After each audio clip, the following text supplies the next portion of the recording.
numbers come from, right? So it's not just numbers on a screen. I hate those type of people. It says, if Hamza is successful in creating the army he wants to create, and oh my gosh, this guy is working on deals every day, making compromises, like he's really passionate about this. This would pull together 95 terrorist organizations. They would have over a 700,000 man army. And that's just the army. That's not like the terrorists who work in embassies, the terrorists who run businesses. Like Al-Qaeda runs actual ports in Egypt. They take in port fees, right? Like Al-Qaeda is also a business. That's 700,000 fighters. And then it will be across 38 countries. So the next 2 slides are super messy. It's only to show you kind of where this comes from, so don't try to understand or read everything on the slide because it would be really painful. But this is basically where those numbers come from, right? So that's where you get the over 70,000. Those are the regions all the terrorists are based in that Hamza is trying to pull into the Islamic army, right? It's big numbers, as you can see, Pakistan, Afghanistan region. So just so you know, this isn't just a goal. They have started this. They have a shura of the Islamic army. They have a leader. His name is Hamza al-Ghamdi.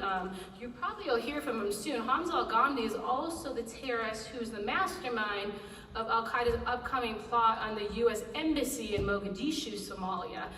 He used to be Bin Laden's bodyguard. Right now, he's maybe number 6 or 7 in Al-Qaeda, and he is the head of the Islamic army.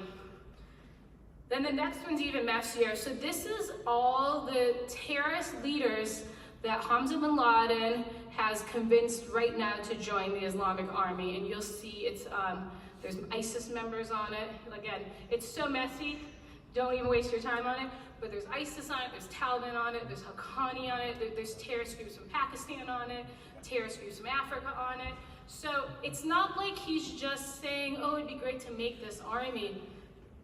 All these heads on here are in the army, supporting the army and trying to build the army with them, right? Like, we need to get ahead of something like this instead of be confused by it. And also, think about it. When they are branded as something different, our government wastes so much time. Oh, is this Al-Qaeda? Is this ISIS? Like, they waste time on the stupid things. They're just going to be an Islamic army, right? They don't care about those names anymore. Like, that doesn't matter to them. They don't even want to use the correct names. They want you to get it wrong. And so we need to understand what's coming. Now, here's one last piece that I think is really interesting, and this one's a lot easier to read.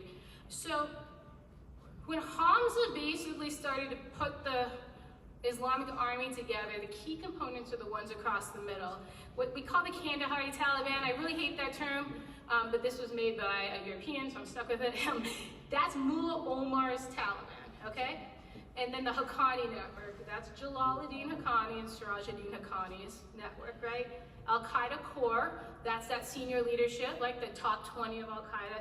And then IRGC, but it's really Iran. So it's not just IRGC involved in this Islamic army, like the chief of police supports it in Iran, their internal military supports it, kind of like would be the army, vice like kind of the external forces, etc. So it's an Iranian regime connection. Now, when you push down on the chart, right, this is the terrorist groups they've been making deals with for the Islamic army, but the really interesting thing, and I could care less about the bottom, is the top.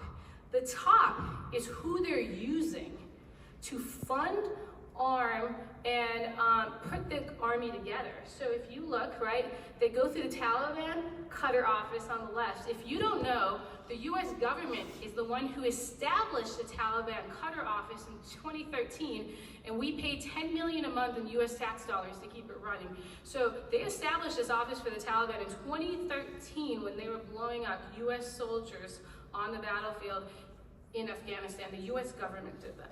So they're basically taking money, as you see from the top left, from the United States, the UN, and the European Union, taking the money down and funding the Islamic army with it. They're also, when you move over, taking money from the UAE, Qatar, Saudi Arabia, other pieces of the UN, funding it down. And then, of course, Iran is an alliance, and actually a lot of money pushes to Iran in this. So some of our money goes to the Taliban, to Iran, which is interesting. So we are funding the formation of the Islamic Army, the US government is.